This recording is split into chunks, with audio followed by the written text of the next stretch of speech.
तो देना मेरे को एक फिजिक्स। चलो हेडिंग जो अपनी कॉपी में मैग्नेटिक फील्ड इंटेंसिटी जा बैठ दे जल्दी से। मैग्नेटिक नहीं यार, रुको एक मिनट, थोड़ा कंसंट्रेशन बैठ जा। Self inductance of long solenoid. Self inductance of long solenoid. Long solenoid का हमको क्या निकालना है? सेल्फ इंडक्टेंस निकालना है। ये दो टॉपिक को पहले भेजा था, पढ़े नहीं हूँ, इसको पढ़ा देता हूँ, उसके बाद फिर आगे पढ़ेंगे। Self inductance of long solenoid. एक लॉन्ग सोलेनॉइड का हमको क्या निकालना है? सेल्फ इंडक्टेंस निकालना है। तो सबसे पहले क्या करेंगे? Self inductance of long solenoid. आ जाओ। लॉन्ग सोलेनॉइड का क्या निकालना है? Self inductance. कैसे कैलकुलेट करेंगे? तो consider a long solenoid having number of turns small है। एक लॉन्ग सोलेनॉइड ले लेते हैं जिसमें नंबर ऑफ टर्न्स कितने हैं? स्मॉल है। Length of solenoid is small L and area of cross section of solenoid is कितना? कैपिटल। एरिया और क्रॉस सेक्शन एरिया दोनों में अंतर क्या? एरिया मतलब जो आउटर से पूरा घुमाएंगे वो, और क्रॉस सेक्शन मतलब जो उसमें कट करके जो अंदर कट करके निकालेंगे वो। क्लियर है यहाँ पर तक? जैसे अगर हम लोग एक सोलेनॉइड बना लेते हैं, कंसीडर एक सोलेनॉइड है, सिलेंड्रिकल शेप में ले लेते हैं और इसमें कॉपर के वायर को इस तरीके से लपेट देते हैं। ये हमारा सोलेनॉइड बन गया। इस सोलेनॉइड का अगर पूरा एरिया निकालोगे तो वो क्या कहलाएगा? एरिया।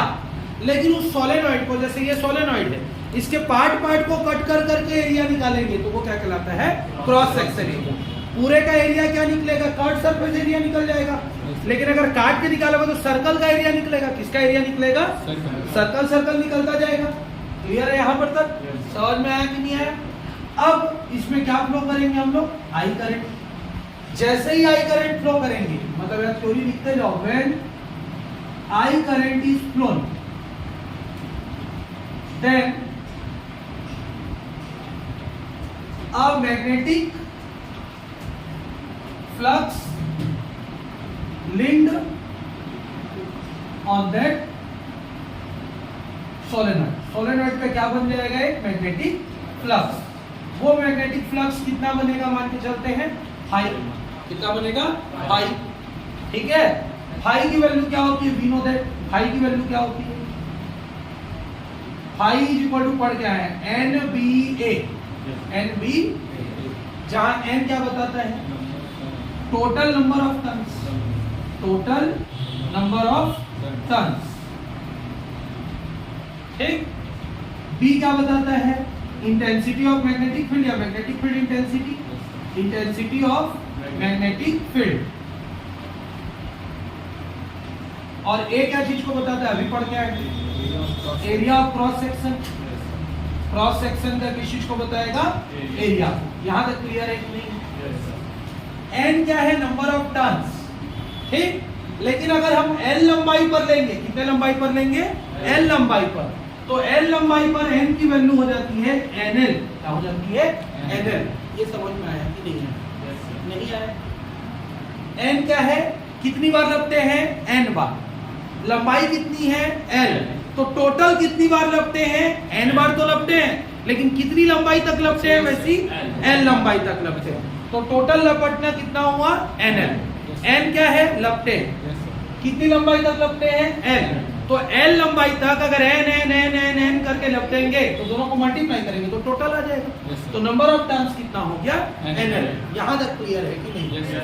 समझ में आया? Yes, sir. समझ में आ गया। तो n is equal to NL रखेंगे तो फाई की वैल्यू कितनी आ जाएगी?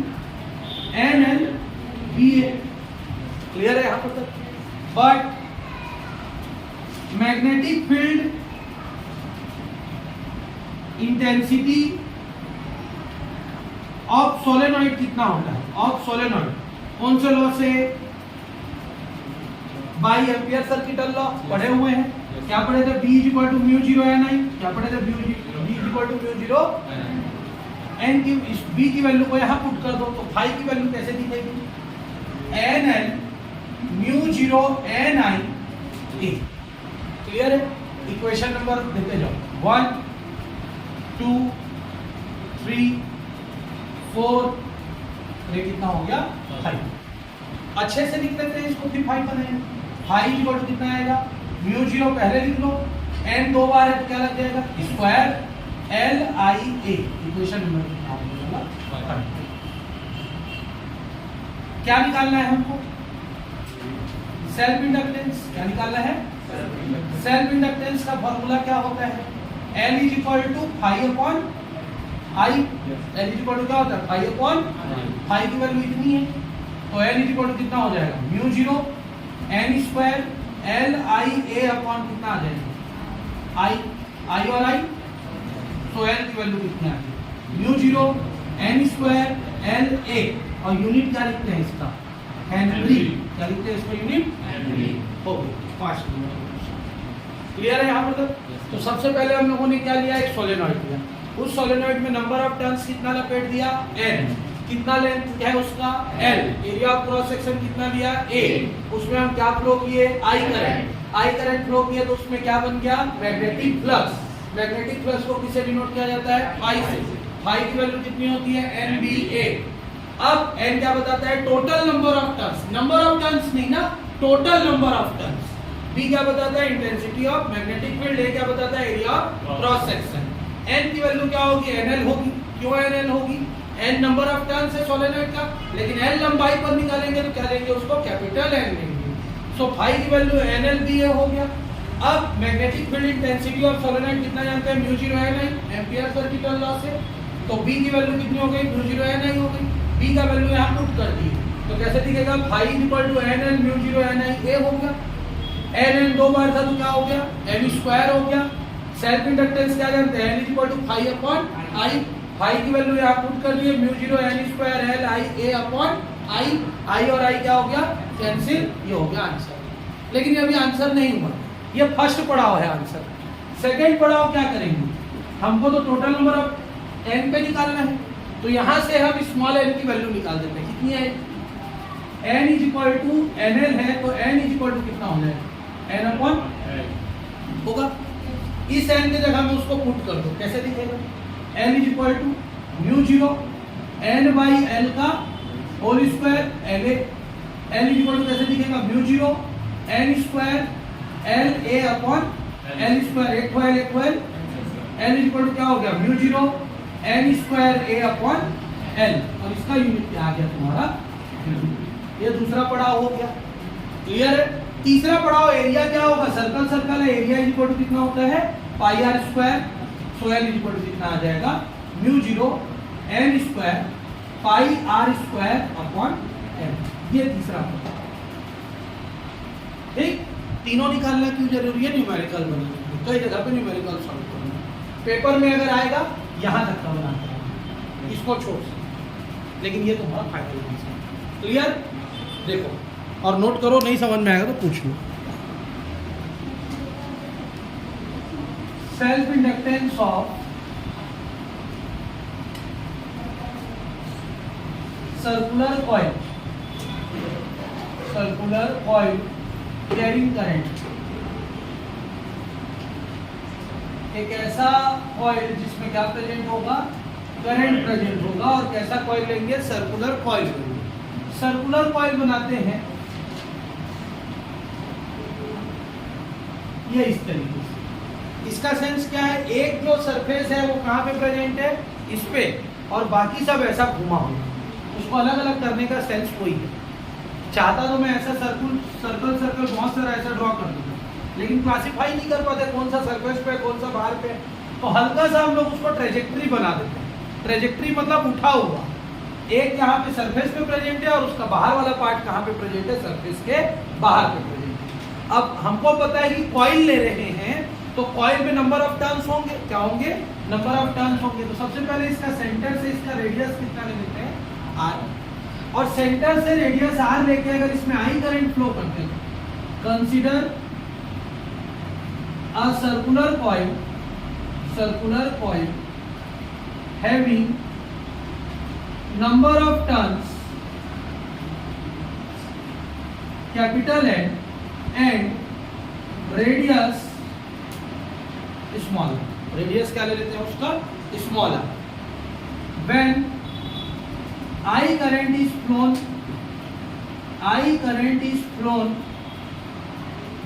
in the coil, then magnetic field is produced around it. Magnetic field is produced around it. उसके चारों तरफ क्या बनेगा, मैग्नेटिक फील्ड बनेगा। कितना बनेगा magnetic field, B equal to mu 0 NI upon 2R। क्या बनेगा, B equal to mu 0 NI upon 2R। कहाँ से आया, चैप्टर 4-5 से आया। क्या हम लोग 3 डेरिवेशन पढ़े थे बायो-सैवर्ट लॉ में, याद है, बायो-सैवर्ट लॉ पढ़े थे, बायो-सैवर्ट लॉ। पहला डेरिवेशन क्या पढ़े थे, लॉन्ग स्ट्रेट वायर, दूसरा क्या पढ़े थे, सर्कुलर, और तीसरा क्या पढ़े थे, एक्सिस। सर्कुलर वाले में पढ़े थे यही वाला formula mu 0 NI upon 2R। ठीक, थोड़ा सा याद रखना है तुम लोगों को, ठीक है। बायो-सैवर्ट लॉ का सेकंड वाला जो था एप्लीकेशन, उससे आया B इक्वल टू कितना, mu 0 NI upon 2R, equation number 1। But magnetic flux की वैल्यू कितनी होती है, phi is equal to BA, क्या कर देते हैं, NBA, क्या कर देते हैं, NBA। So phi is equal to N, B की वैल्यू कितनी है, mu 0 NI A upon 2R। Clear है यहाँ तक, क्या निकालना है, सेल्फ इंडक्टेंस। सेल्फ इंडक्टेंस का फॉर्मूला क्या होता है, L equal to phi by L equal to क्या हो जाएगा, फाई की वैल्यू कितनी है, mu 0 N square I A upon 2R upon क्या है, I, ये I L इक्वल टू कितना निकलेगा, mu 0 N square A upon 2R। A की वैल्यू क्या रख सकते हो, circle pi are square, L equal to कितना हो जाएगा, mu 0 N square pi are square upon 2R, एक बार। सो L इक्वल टू क्या आ गया answer, mu 0 N square pi upon 2। Unit क्या लिखेंगे, एक आर भी बचा क्या, एक आर बचा है, और यूनिट क्या लिखेंगे इसका, हेनरी। क्लियर है कि नहीं, फिर से डेरिवेशन समझते हैं। हम लोग क्या ले लेते हैं, सर्कुलर कॉइल्स ले लेते हैं, पूरा ठीक से बनाए।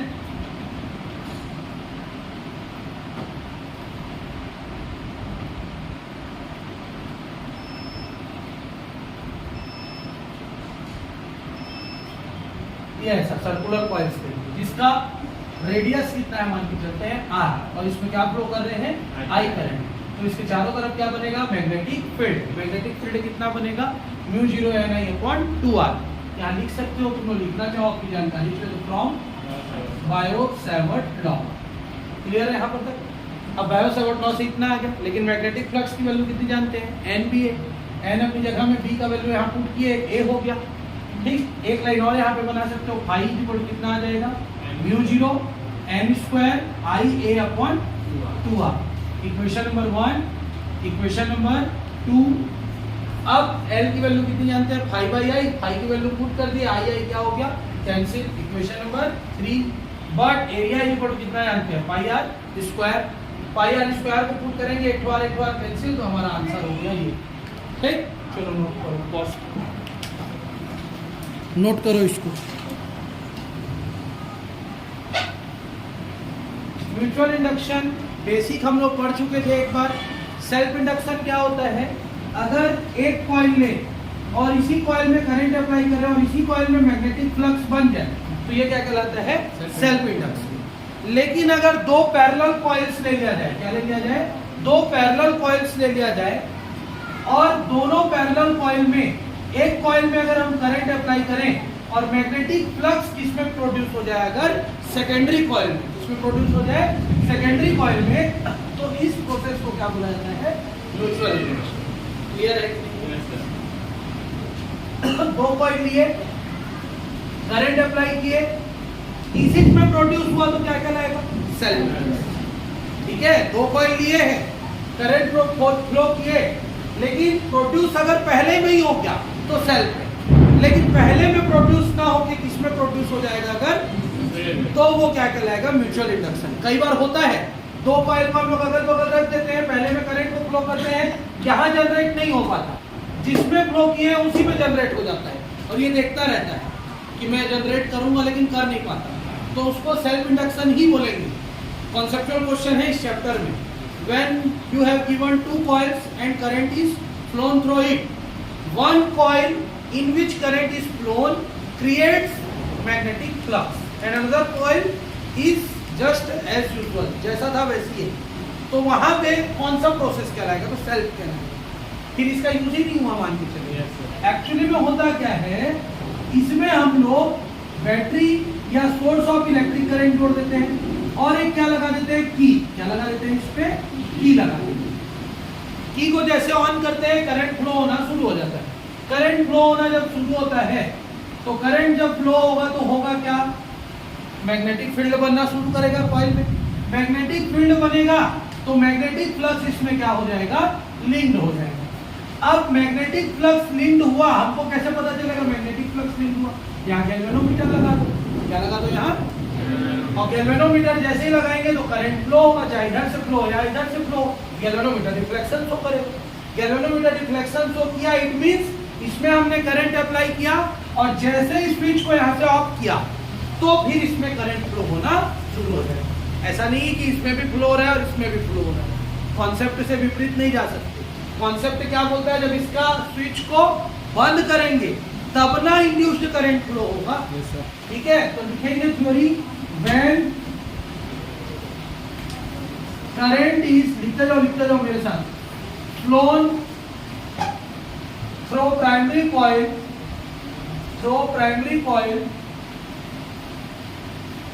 then magnetic flux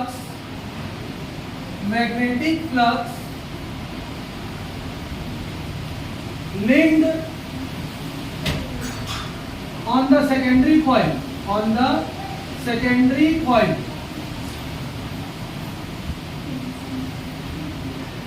full stop.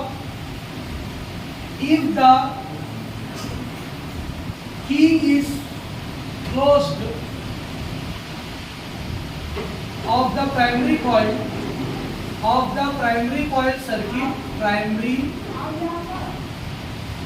circuit, then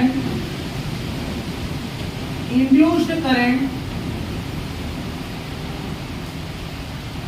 flow through secondary coil or circuit.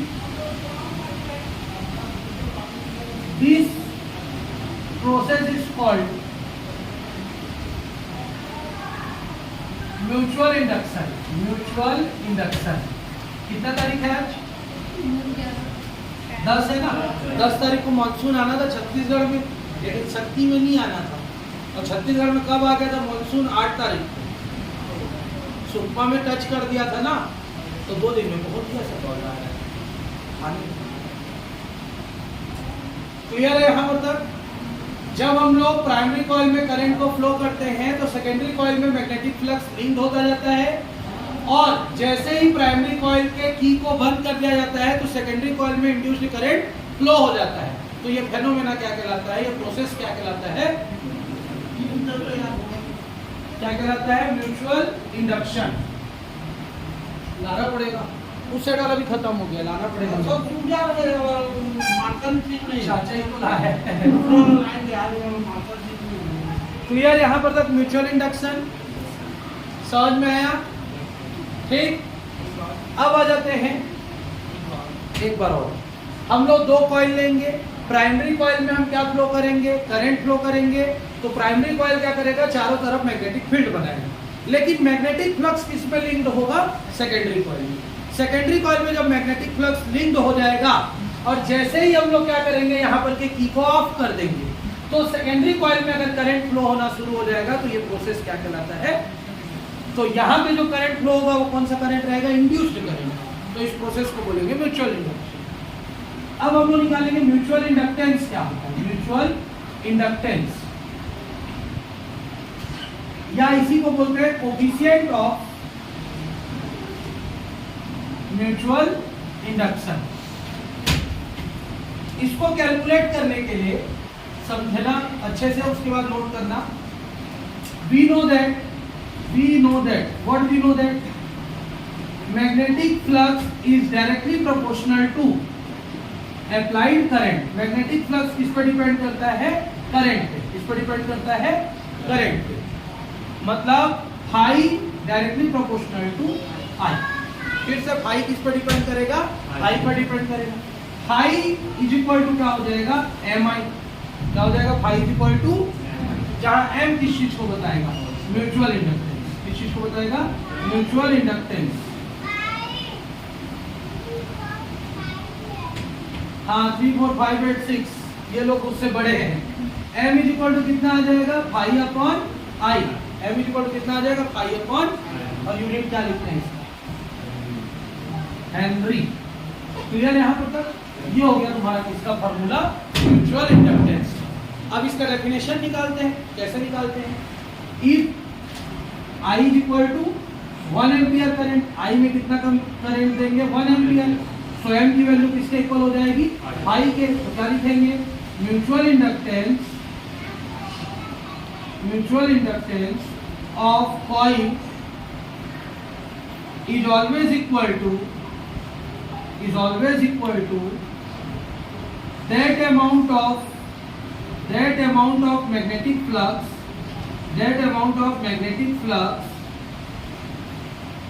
which is linked by applying कितना current? by applying 1 ampere current. Clear है कि नहीं? म्यूचुअल इंडक्टेंस किसी कॉइल का किसके बराबर होगा? मैग्नेटिक फ्लक्स के। किस मैग्नेटिक फ्लक्स के बराबर होगा? जो 1 एम्पियर का करंट क्या करेगा? प्रोड्यूस करेगा। ठीक, सेल्फ इंडक्टेंस का डेफिनेशन का कॉपी पेस्ट है। सेकंड, इसमें और क्या करते थे बताओ? इसी डेरिवेशन को और कैसे बना सकते हैं? E is equal to minus D phi by D T. E is equal to minus phi की वैल्यू रखो डी बाई डी टी, और फाई की वैल्यू क्या रखेंगे? एम आई। एम बाहर हो गया, E इज इक्वल टू कितना हो गया? Minus M D I upon D T. Clear है यहाँ पर तक? If D I upon D T is equal to कितना ले लेंगे? 1 एम्पियर पर सेकेंड। डायरेक्ट लिखूं ऐसा, 1 एम्पियर पर सेकेंड। तो होगा क्या? ई की वैल्यू किसके इक्वल आ जाएगी? माइनस एम के। तो फिर लिखेंगे mutual inductance of coil is equal to induced EMF. किसके इक्वल हो जाएगा? Induced EMF when 1 ampere current is flowed for कितना सेकेंड? 1 सेकेंड। ये हो गया डेफिनेशन। क्लियर यहाँ पर? ये है तुम्हारा 5 नंबर का क्वेश्चन। कैसे लिखे हम लोग? सबसे पहले म्यूचुअल इंडक्टेंस या कोफिशिएंट ऑफ म्यूचुअल इंडक्शन क्या होता है? मैग्नेटिक फ्लक्स की वैल्यू किस पर डिपेंड करती है? करंट पर। फाई डिपेंड करता है आई पर। फाई इज इक्वल टू क्या हो जाएगा? एम आई। सेल्फ इंडक्शन लेते हैं तो क्या होता है? L I. म्यूचुअल इंडक्शन लेते हैं तो क्या होता है? एम आई। सेल्फ इंडक्टेंस को एल से डिनोट करते हैं, म्यूचुअल इंडक्टेंस को एम से डिनोट करते हैं। एम की वैल्यू कितनी हो जाएगी? फाई अपॉन आई। क्लियर है यहाँ तक? अब I की वैल्यू अगर 1 एम्पियर ले लेंगे तो यहाँ 1 हो जाएगा, तो M की वैल्यू किसके इक्वल हो जाएगी, 5 के। तो यही थ्योरी में लिख दो, mutual inductance of coil is equal to that amount of magnetic flux which is linked by applying कितना current, 1 ampere. E is equal to कितना जानते हैं, -dϕ/dt जानते हैं। फाई की वैल्यू कितना जानते हैं अपन, mi जानते हैं। mi को यहाँ पुट कर दिए, m कांस्टेंट है, बाहर निकल गया, क्या बचा di/dt। अब di/dt को अगर 1 एम्पियर पर सेकंड ले लेंगे तो ये गायब हो जाएगा, E की वैल्यू किसके इक्वल हो जाएगी, -m के। तो म्यूचुअल इंडक्टेंस किसके इक्वल हो जाएगा, ये mf के। किसके इक्वल हो जाएगा, कब इक्वल होगा, जब कितना करंट प्रोवाइड कर रहे हैं, 1 एम्पियर का करंट कितने सेकंड के लिए प्रोवाइड कर रहे हैं, 1 सेकंड। क्लियर, चलो पूरा नोट करो इसको ड्राइंग के साथ। आज का लास्ट टॉपिक है Fleming left hand rule and right hand rule. क्या जानते हो बताओ, फ्लेमिंग लेफ्ट हैंड रूल और राइट हैंड रूल के बारे में, 10th में भी है, बताओ क्या लेफ्ट हैंड रूल और राइट हैंड रूल। से कुछ 90 डिग्री में एक तरफ इंड्यूस्ड करंट रहता है, एक तरफ मैग्नेटिक फील्ड रहता है, तो दो दिया होता है तो तीसरा का डायरेक्शन निकाल सकते हैं, या पहला दिया है तो एक का डायरेक्शन ऐसे। ऐसा ही कुछ नहीं था, कुछ था लेकिन कुछ ऐसा ही था। क्या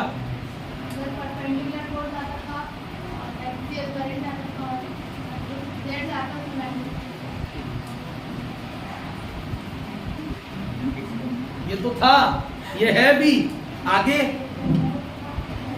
फ्लेमिंग नेम्ड साइंटिस्ट ने,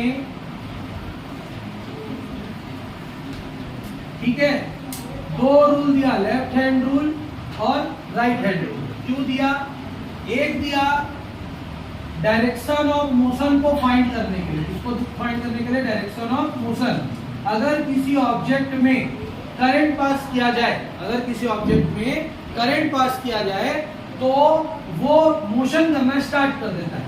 अब उस मोशन का डायरेक्शन को रिप्रेजेंट करने के लिए उन्होंने कौन सा लॉ दिया, लेफ्ट हैंड रूल। और राइट हैंड रूल क्या होता है, जो डायरेक्शन ऑफ करंट, इस चीज को बताता है डायरेक्शन ऑफ इंड्यूस्ड करंट। मतलब अगर किसी ऑब्जेक्ट को क्या करवाया जाए, मोशन करवाया जाए, तो मोशन करने के कारण उसमें क्या होता है, करंट जनरेट होता है। तो उस इंड्यूस्ड करंट का डायरेक्शन को बताने के लिए जो लॉ दिया गया उसको क्या बोलते हैं, राइट हैंड रूल। दोनों में, लेफ्ट हैंड में और राइट हैंड रूल में हम लोग 3 फिंगर्स लेते हैं। कितने फिंगर्स लेते हैं, 3 फिंगर्स लेते हैं। पहला क्या होता है, थंब, दूसरा क्या होता है, मिडिल फिंगर, और तीसरा क्या होता है, index finger.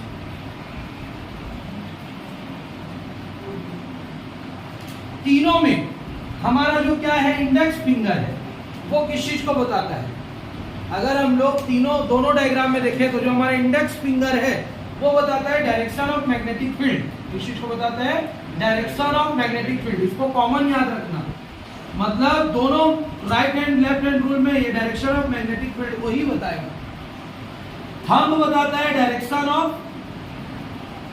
Motion of current body, object का या बॉडी का क्या करना, मोशन को बताना। और मिडिल फिंगर बताता है डायरेक्शन ऑफ करंट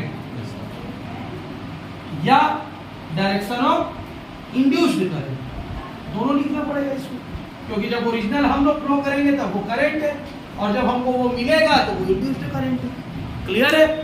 तो दोनों में हम लोग तीनों फिंगर्स को लेते हैं, थंब को, मिडिल फिंगर को, इंडेक्स फिंगर को, चाहे लेफ्ट हैंड रूल है या right hand rule. Left hand rule में क्या जनरेट होता है, मोशन। राइट हैंड रूल में क्या जनरेट होता है, करंट। क्या जनरेट होता है, करंट। याद रख लेंगे, ये याद रखने चाहिए। अब दोनों कंडीशन में हम लोग तीनों फिंगर्स को एक दूसरे के कैसा स्ट्रेच करते हैं, परपेंडिकुलरली। कैसा स्ट्रेच करते हैं, परपेंडिकुलरली।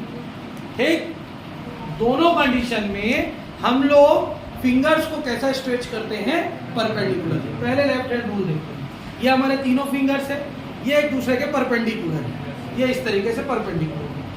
अब परपेंडिकुलरली अगर किसी ऑब्जेक्ट को, थोड़ा समझना, यूनिफॉर्म मैग्नेटिक फील्ड पे रख दिया जाए, किस पे रख दिया जाए, यूनिफॉर्म मैग्नेटिक फील्ड पे रख दिया जाए, और यूनिफॉर्म मैग्नेटिक फील्ड में रखने के बाद उसमें करंट फ्लो किया जाए। क्या फ्लो किया जाए, करंट फ्लो किया जाए, तो वो क्या करना स्टार्ट कर देता है, मोशन करना स्टार्ट कर देता है। क्या करना स्टार्ट कर देता है? मोशन करना स्टार्ट कर देता है। तो इसको कौन सा रूल बोलते हैं? Left hand. किसी भी ऑब्जेक्ट को यूनिफॉर्म मैग्नेटिक फील्ड में रख के, किसमें रख के? यूनिफॉर्म मैग्नेटिक फील्ड में रख के जब उसमें क्या फ्लो किया जाएगा? करंट। क्या फ्लो किया जाएगा? करंट। तो अगर वो क्या करना स्टार्ट कर दे? मोशन करना स्टार्ट कर दे, तो इसको हम लोग क्या बोलते हैं? Left hand. ठीक। राइट हैंड रूल क्या होगा? अगर किसी ऑब्जेक्ट को किसमें रख देंगे? यूनिफॉर्म मैग्नेटिक फील्ड में। फिर से क्या कर रख देंगे? किसी भी ऑब्जेक्ट को यूनिफॉर्म मैग्नेटिक फील्ड में, और हम लोग क्या करवाएंगे? इसको मोशन। क्या करवाएंगे? मोशन।